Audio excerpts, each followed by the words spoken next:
two, one. Hello again, Jim Dowson here, your guest presenter with the daily Templar report, and I'm sorry about the delay. We had some technical difficulties, and today we have with us Mr. Griffin. I'll just check he's here. Are you there, Mr. Griffin? I am, Jim. Yep, here and ready Good, to go. just bear with me.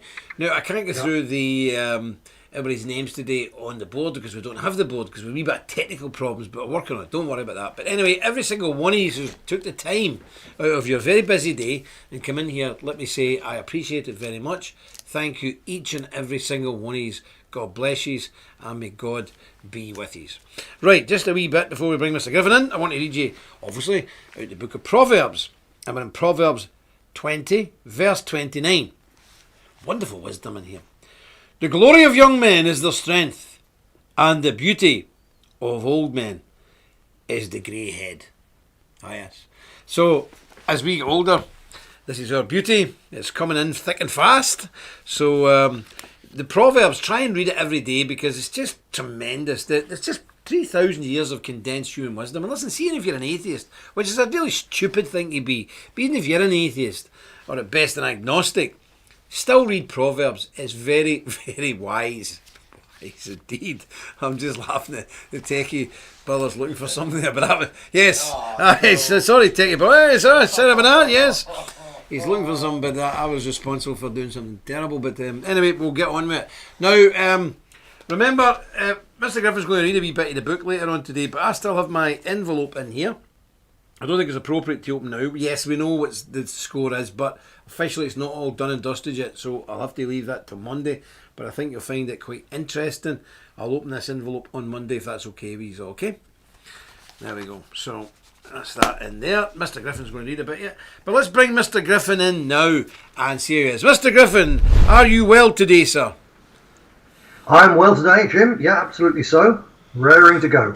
Just one thing before we start, a note for the Brits. I've just realised, of course, that my poppy is on my outdoor coat and it ain't on my jacket, so I need to put that right. But I have got one already. Oh, I seen a video today, Mr. Griffin, on Facebook. Just shows you what allowed on Facebook of anti-imperialist Ireland, some southern mad Marxist crowd burning not just a poppy, but an entire poppy wreath, burning it.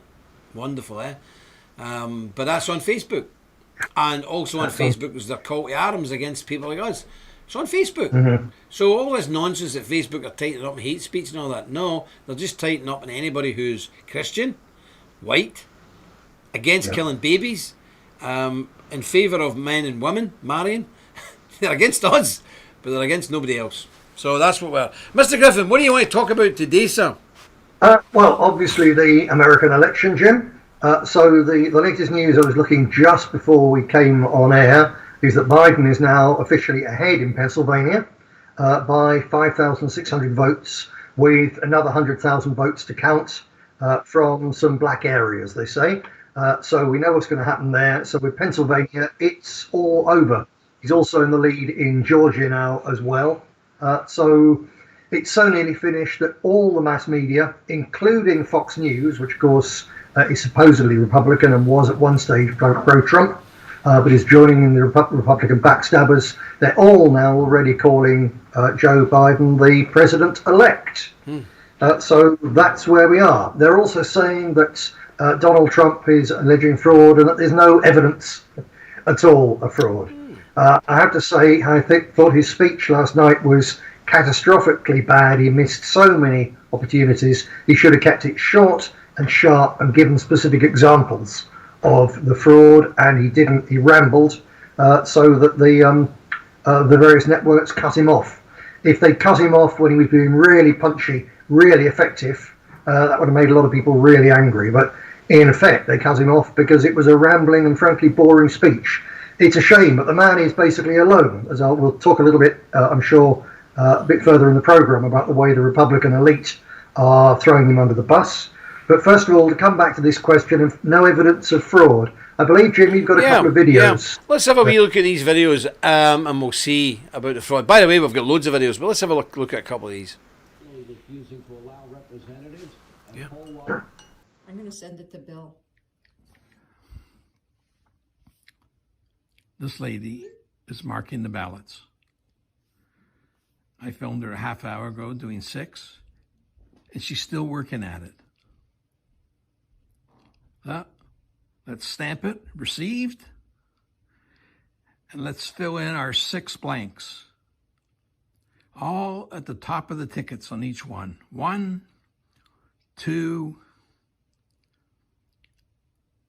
3,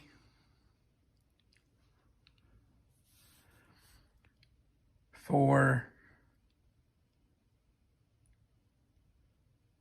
5, 6. And there's a security guard, right?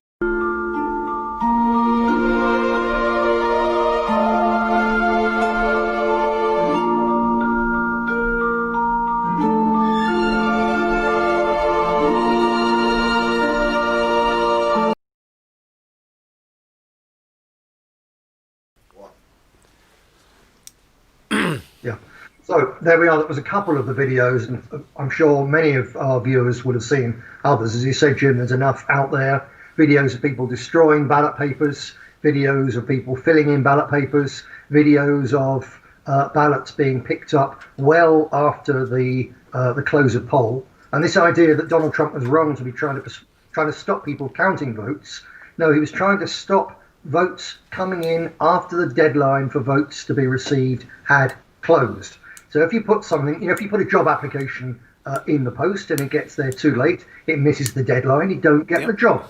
Similarly, if you put votes in the post too late, they shouldn't be counted. Those are the rules. So he's not asking for anything outrageous to be done. He's asking for the rules to be enforced. But of course, they're not going to be. Those videos, they both showed very clearly why the people running the counts in Democrat areas have been so keen to keep Republican observers at distances of between 30 foot and 100 feet. We had this at some stages actually in old BNP days when leftist town halls would say you can observe the count, but you're so far away that you couldn't actually see what was going on. So I've seen this all before. One of the most blatant, I think, examples, though, of just how massive this fraud is that all over the USA now, Republican grassroots activists are going through the voter registration rolls and so on, and they're finding literally thousands of dead people having got ballots and no doubt having voted. Quick picture here, Mr. Techie. It's the one picture I put in for today. There we go. So this is on one of the local, it's on a local Detroit news station, Detroit only, highlighting some of the problems, as you say there, just in one quite small area, 2,500 dead people registered to vote, and one voter was born in 1823. So there is there's a certain bitter irony in a near dead president being elected quite literally by the dead. But that bit of irony doesn't really help us, does it? I'm afraid. What also doesn't help, of course, is that, as I mentioned before, the Republican elite are already queuing up to throw Donald Trump under the bus, which of course isn't surprising because they've hated him from day one. So I was looking earlier as we just came on, we've got the GOP leader Mitch McConnell now saying every vote must be counted, which of course is a rebuke against Donald Trump saying if the votes are in too late, they mustn't be counted. We've got the Philadelphia Republican Senator Pat Toomey, Governor Chris Christie, Adam Kinzinger, and many others all saying there is no large-scale fraud. Donald Trump has just got to accept it and give up with good grace. And we're going to see a lot more of this, in particular, even if Donald Trump now said we have to enforce the law, this means calling in the police, calling in the National Guard, calling in law-abiding Americans deputized now to take action. You'll find Attorney General William Barr blocking that. You'll find senior, current and recently retired Democrats, Rick Santorum is one, for instance, who are now very openly backstabbing Donald Trump. So he's going to go to court, and in fact, a lot of good that is going to do. Because if you think about it, the American legal system has already upheld the right of Democrat administrations in various states to issue vast numbers of mail-in ballots. including to the dead.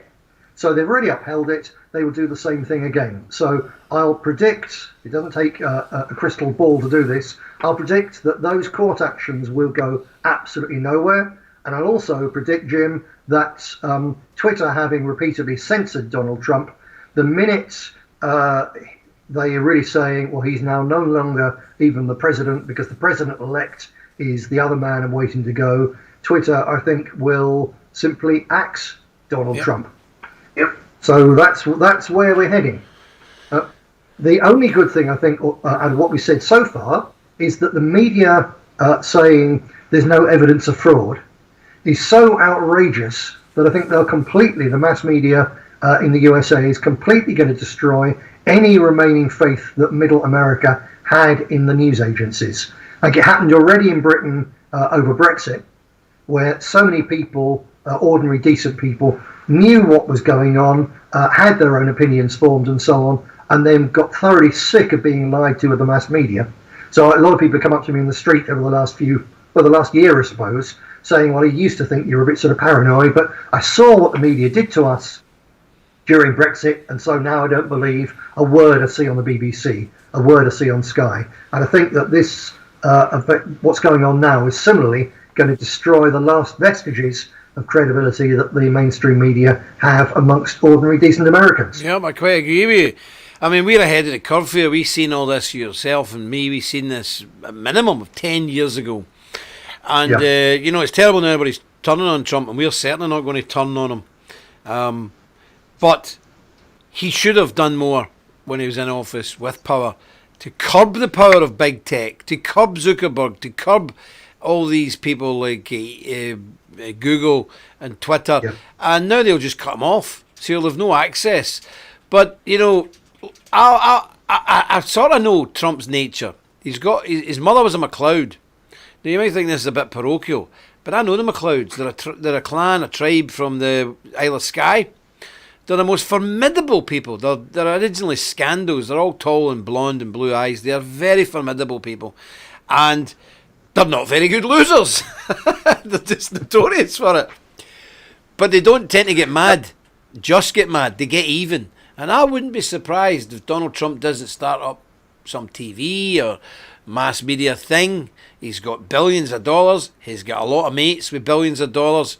Maybe we're seeing the beginning of the end of the monopoly of Twitter and Facebook. That's my earnest prayer, because Donald Trump could probably do more good there than a second term, where he's getting blocked at every turn anyway. So I think we're heading towards a bad time in America. I don't think that bad time is going to be a blip and then we'll return to normal. I think the bad times are rolling now, and they're going to roll long after I'm dead, you're dead, Mr. Griffin, and our children are dead. We're now going in, as they said, I don't know who said it, but now, remember, after the war, the Iron Curtain descends across Eastern Europe. The darkness, the blackness of the devil's crowd, the wickedness, the liberals and the communists, that Iron Curtain is now drawing across the West. I don't know, would you agree with that, Mr. Griffin? I agree with that entirely, yep. The one thing which perhaps could throw that more than Donald Trump, as you suggested, being a sore loser or a bad loser, I think is that America is so vast, and because of the way that it's set up with the states and so on, there has to be an outside chance of the Democrats so overplaying their hand, because this is not the old Democrat Party, just the old Tweedledum, Tweedledee, red, blue, 4 years or 8 years, then back the other way. This is a new revolutionary, far left Democratic Party, and they might overplay their hand so much that succession starts to come into play. When even well before this started, more than 30% of Texans wanted to succeed from the Union. So that perhaps becomes a possibility. But that is only an outside possibility. As for Donald Trump setting up something different, and you're really pushing to establish a new media, an independent media, it'd be nice to think it could happen. I think it's possible. It's equally possible that Donald Trump is going to be in prison in 3 or 4 months' time. Yeah. And not coming out. Yep. And even if he does set up something new, that then will all be focused on, we're going to take it all back in 2024. And I would say to Americans, as we've said in the past, Jim, that is not going to happen. Because the very first thing that the Harris administration, and that's what it's going to be, will do, is to amnesty millions upon millions of illegals so they can all vote. And one of the very next things they're going to do is to open the floodgates to millions of what they'll call climate change refugees. You watch for this one. They won't be coming to take Americans' jobs because that'll upset the working class and the rest of it. They will be coming in as climate change refugees. They won't bring in any more middle class Cubans or whatever because they may vote Republican. They will bring in South Americans, Middle Easterners, and Africans by the million. And they will not give them homes in California and New York and New England. They will give them their homes and their handouts and their votes in the swing states and in the red states, which demographic change is already getting quite close to turning into blue states. And they will do that all not in time for 2024, they'll do it in time for the midterm elections. So there is no prospect of this now being turned around through the ballot box nicely and all the rest of it. There's no prospect of this being turned round at all. That has just gone. I agree. They've done some calculations there. When Tony Blair got in, was it 97? Within 10 years, he'd actually flooded our country between immigrants and so-called refugees and immigrants. 20% of our original population. 20%. Almost 10 million people come in. They say there was about 6 or 7, but it's 10 million.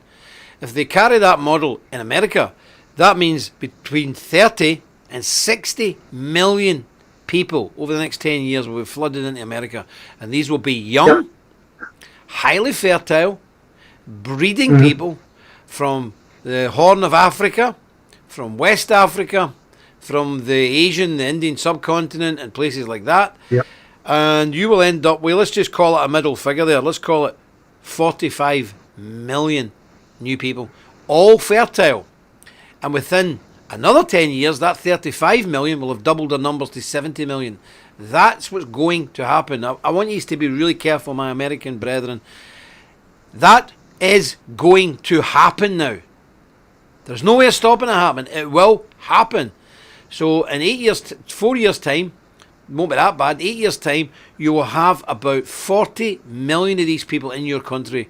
And another 10 years after that, that will be 50, 60 million. That's it. That's what happened to us. That's it.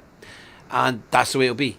There is no way back from this. There is no way back. That's it. No, I'm not saying being defeatist and go, and every time I tell somebody this, I go, why are you so defeatist? No, it's called being a grown-up. It's called being a mature man and a grown-up. I'm not advocating we all curl into a ball and cry ourselves to sleep at night, but you have to, when you're going to fight a war, you have to know what you're fighting, the strength of the enemy, why you're fighting, and how you're going to fight. Then you can formulate a plan. So you need to understand, if you're trying to fight a war in a fantasy land, or you don't even know you're in a war, you're going to get beat. And most people, up until now, didn't even know they were in an actual real war. A real war. And we are. And that's it. We've been in one in Europe for years, but our European people are so chicken, and they're not armed, they can do very little. The Americans are a wee bit different. So I've got a bit of hope, Mr. Griffin, from the Americans than I have from the Europeans. I certainly have, which brings me on to two things before we finish off, Jim. I've got a warning and then a very apposite extract I'd like to read from Dale's Falls. Which one is it? That's the way, isn't it? Yes. But first of all, the warning, it follows on what you were saying there. Yes, the Americans have got a lot more raw courage, and of course they are all Trump's people, all conservatives, all the decent people, they are all armed, in many cases armed to the teeth. So I'll make another little prediction before the warning, and that is that as the scale of this incredible theft sinks in over the next couple of days and then the next couple of weeks, that social media is going to be awash with calls to lock and load and we're ready to go and all the rest of it, and people saying, right, that's it, we'll have the armed revolution right now. And I warn Americans that the feds will be absolutely desperate to incite that, to encourage that, to entrap people and to arrest people. They started it even before the election, the Boogaloo Boys business with that kidnap plot and so on. It's absolutely clear, again, video evidence of the people behind that thing, sort of fake plot, being anarchists, being anti-Trump, being from the left. But it was still spun by the mass media, just as they're now spinning that there's no evidence of fraud. That was still spun as the far right preparing to get violent before the election. And now the far right, the right, they'll say, well, they've lost the election and now they're going to turn to violence. And there'll be some of it happening anyway. But the feds will be desperate to catch people and to put particularly stupid people up to it so they can be caught red-handed and arrested. One, to discourage the others from going too far, but two, because for the Democrats to be able to carry through their revolution, just as the Bolsheviks did in Russia, one of the first things they have to do is to disarm the population, or at least disarm their opponents. They won't disarm the ghetto criminals. They will disarm decent, ordinary Americans. And they won't try and do it all on the first day. They'll simply want to go, as we said before in this program, Jim, but I hope now people understand why it's really relevant. They will simply go for the extremists first, and they'll say, it's only the extremists. We're not taking the guns off ordinary Americans. We're taking off the dangerous extremists. And it'll be, the neo-Nazis, the white supremacists, the Ku Klux Klan, the pro-life people, because they might go and shoot a doctor or whatever who's an abortionist. One after another, slice by slice, that's what they're going to do. And this is going to happen really, really soon. So to all our American friends, stay very calm. The way back from this is a long-term fight. And there will come a time when whatever weapons the American people still have, they will be used in some sort of civil war, mayhem and chaos. But quite possibly not in our lifetime. And certainly not until America has been through all sorts of hell, so that in the end, the people who come through it are no longer liberal and are willing and able to fight. And that time isn't quite yet. I agree with you. And that's the benefit of people being involved with the Templar Order, because we go back a long time. We go back a long, long time, thousands of years almost. So we've seen it all, and we've seen it all not once, twice, 3 times. We've seen it all a dozen times, and we've seen it all in different countries. So we know all the machinations and what happens and how human beings behave and the bounce back times. We know about this stuff far better than any other political entity on the planet. The Templar Order knows much more about this than any inside sort of analytical superbrain, because they look at it from a modern context. We look at this from a 1,000-year history point of view, and we read this book, this good book here, and it goes back many thousands of years. So we know what's going to happen, and we know how people respond, and we know what the comeback will be, and we know roughly the time frame. So it's very important, if you're not already a Templar, and I've noticed the last couple of days, Mr. Griffin, there's been a wee bit of a spike in numbers joining from America, because I think they know now, wow, these guys were actually right. These guys are actually talking sense. And we're having extra people coming in from America. So to these new members, I say, God bless you. You've came to the right place. You're in an international family. And it's really important in these times, because international linkages now might be very crucial to people. And again, if you're in the Templar Order, you can lift the phone to your priory, say, I'm going to such and such a country, and immediately you'll be met at the airport. You'll be linked into top echelons people, especially in Europe, and no other organisation, apart from maybe the Freemasons, can give you that. But they give you a lot of other stuff that you maybe don't want. Now, just before we go into you reading this wee bit about the book, I just want to wave this sword. I'll get the techie brother to maybe get a link. This sword. Oh dear, wait a minute. End up doing myself a damage here with this thing. There you go. The Templar sword, the Lionheart sword, fully engraved, numbered, registered to you, put in our armoury book registry. There it is. It's going. We're knocked $100 off it, $100 in your pocket to try and help people out in these trying times. But if you feel really bad about what's happened in the last week, go and treat yourself. Buy yourself a proper, full Templar, full tang Templar sword. We've knocked the money off it. The link's up there. I think, is the link up there, brother? The link's up there. So please avail yourself of it. We've done the best we can, and it's available in instalments. So give yourself a wee pick-up, and remember, it's all engraved here. No glory, not the glory unto us, but all the glory unto God. And that's our motto. And in certain times like this might give you a wee bit of comfort, but not only that, it reminds you that you're a warrior first before you're anything. You might be a carpenter, you might be an architect, you might even be a politician watching this, you might even be a padre. But before everything, you're a warrior, and you're a warrior for truth and righteousness and justice, which God has given us. So this is symbolic, but it's the most. Look at the shape of a sword. Look, yeah. The sword is the most symbolic thing a man can actually hold. It's fantastic, so get one. Mr. Griffin, I would be very interested to see what you're going to read from the book. Beautiful, beautiful thing, that sword, Jim. It'll be even more beautiful if you wipe your dirty paw. No, that's grease, sir. That's grease. I just took it out the bag. It's all full of grease, but it's going back in the bag. But that's all grease. It's hideous, hideous grease. Yeah, it's all over me. Hideous grease. Right then, so which way? Is that way? That's the way. Yes. To read a piece from the book because it should point out or make people understand really just how far-sighted this thing is. This is the chapter Alabama and the End of Politics. And if there's one word that I'd change in the whole book in the light of what's just gone on, I would perhaps change the chapter title here from Alabama and the End of Politics to America and the End of Politics. Okay. Because everything that was being said about what had gone on in America, in Alabama, now becomes absolutely true for America. So here we are. This is partway through this chapter. What page? This is page 198, and this was written. In fact, I believe this was probably written about 2 years ago. I guess it was. It was expanded on, but this was written as a Hidden Templar broadcast about 2 years ago. We have to face the hard facts. Donald Trump was certainly elected by conservatives, and he appears to have some genuinely conservative instincts. But he does not have a body of genuinely conservative staffers around him. The alleged conservatives in the positions of power around the president are in fact neo-conservatives.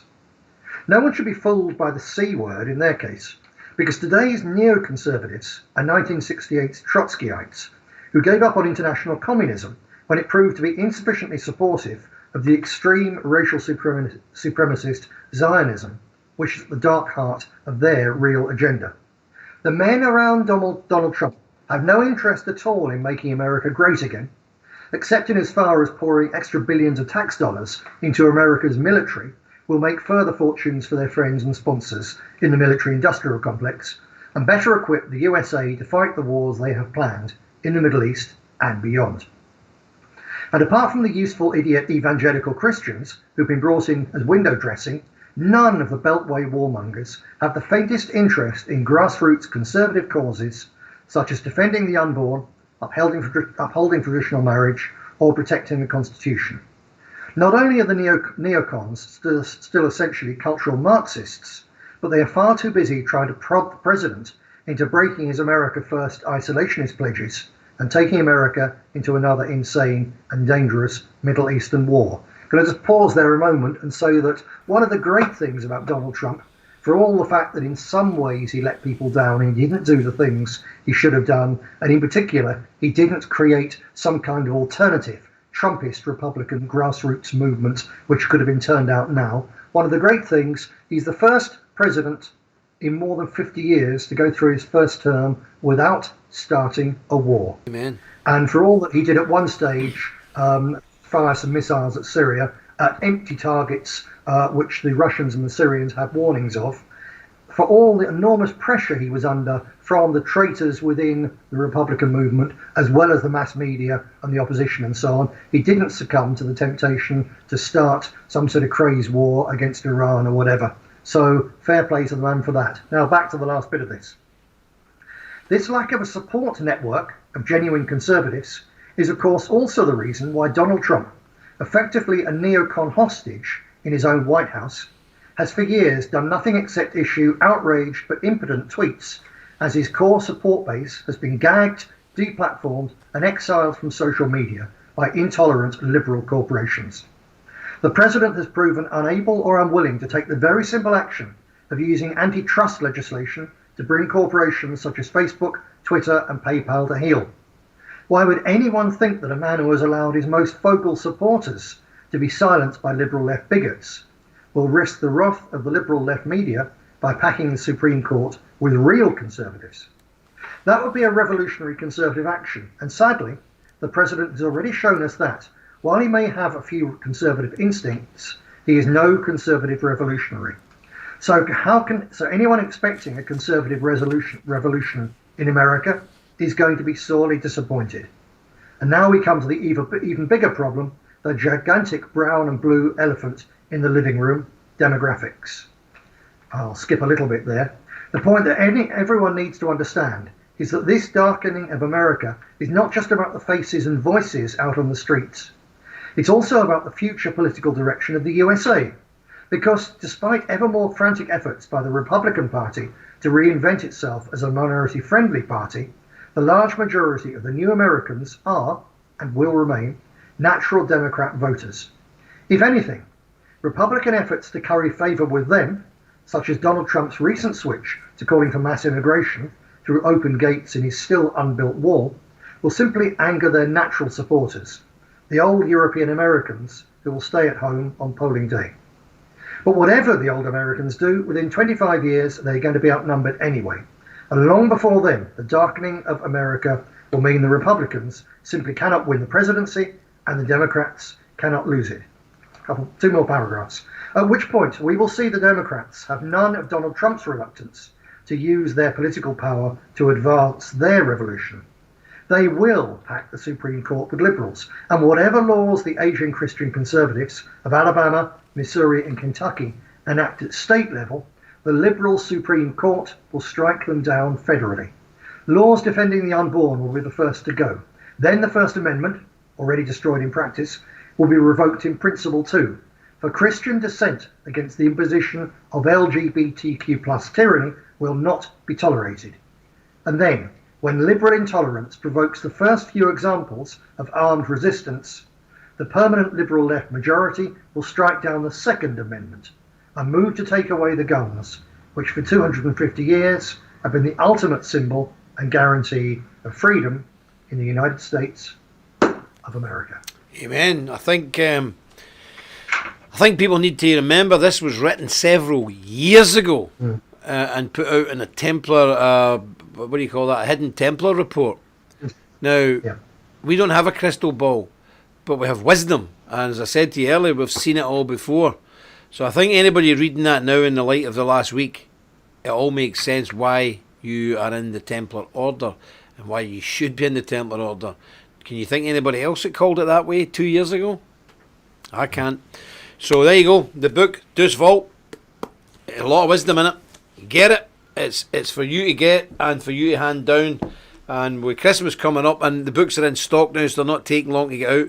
You can get them ordered up and get them out and get them in people's hands. You're going to need them, especially in America. It's an awful sad time we're living through. I've been very, not depressed, because I'm never depressed, but I've been rather sombre the last few days. The only good news is the chapter house and the chapel are coming on at great speed. And again, we'd ask for people to keep us in their prayers and support the work, support this special work. Because we're going to need these, because we're going to have to retreat back into the faith. We're going to have to retreat back into our hidden places to contemplate our future and to plan our future.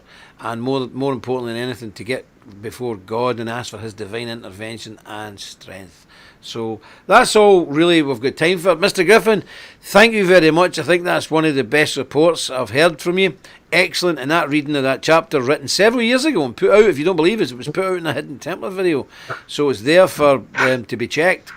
To think that was put out several years ago when people said, I remember that, and people said we were stupid. People said you're daft. They're not saying that now because it is what it is. So I think everything that was said there 2 years ago has now come to pass, and it makes perfect sense. And again, near and often, Templars often are criticised to begin with because we see things that people don't see because we've seen it all before and many, many times. And human behaviour never changes. Did you know that, people? It never changes. Fashion changes, clothes change, buildings change, architecture changes, but human beings never change. So we know what we're talking about. Well, Nick, thank you very much. God bless you.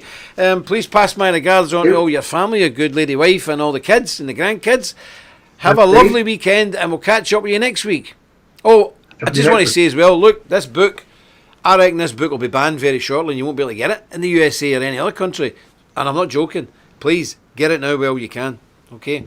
Can I just say, Jim, there also that it's not just about chapters, that one we just heard from, where we said what was going to happen. It's also the two most important chapters now in this book are the one, no terrorism, which is a rejection of the kind of crazy stupidity that people are going to be incited to coming up now, and the other, what to do if you are arrested, because that is going to come to hundreds upon hundreds, then thousands, then tens of thousands of decent Americans just for standing up for their rights. And I know it was specifically written by people with experience of arrest and court and so on in Britain, but still it's essentially the same legal system. That alone is a reason to buy this book and read that chapter over and over again. It means you may be arrested, but at the end of a few days you will walk free and you will stay free. Well, remember, Mr. Griffin, I protested in the United Kingdom that one of our main city halls had took down the Union flag.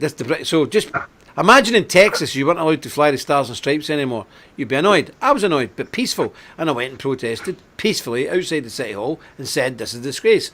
I was under house arrest, if you remember, for 3 years. My children, who are grown up and have jobs, they had to move out of the house because nobody was allowed on my property, on my land, with a telephone, with a camera, with a USB stick. Nothing. Not even the postman could come to my house. And I was basically under house arrest for 3 years. No access to internet, nothing. And eventually I was found guilty and nothing really happened. But for 3 years my life was absolutely, I was crushed. Well, so they thought, but it takes a lot more than that to crush me. But that's where you're going, folks. So you really need this book. Okay, we have to go because we're running out of time and the camera's heating up. Mr. Griffin, God bless you and I'll see you again. And to all our lovely people out there, that's all from me. Obviously, if God spares me, I'll be back on the Templar Report on Sunday with your Sunday service. I would invite you to join us. We will have a Thanksgiving at some point in the next month for the presidency of Donald J. Trump, and we will pray for America, okay? This Sunday, we'll keep it somber because we don't know the full picture yet, but by next week we certainly will. Well, again, I wish each and every one of you a peaceful and joyful family time this weekend, and I hope to see you on Sunday. But until then, stick close to God. You won't go far wrong. Just vault.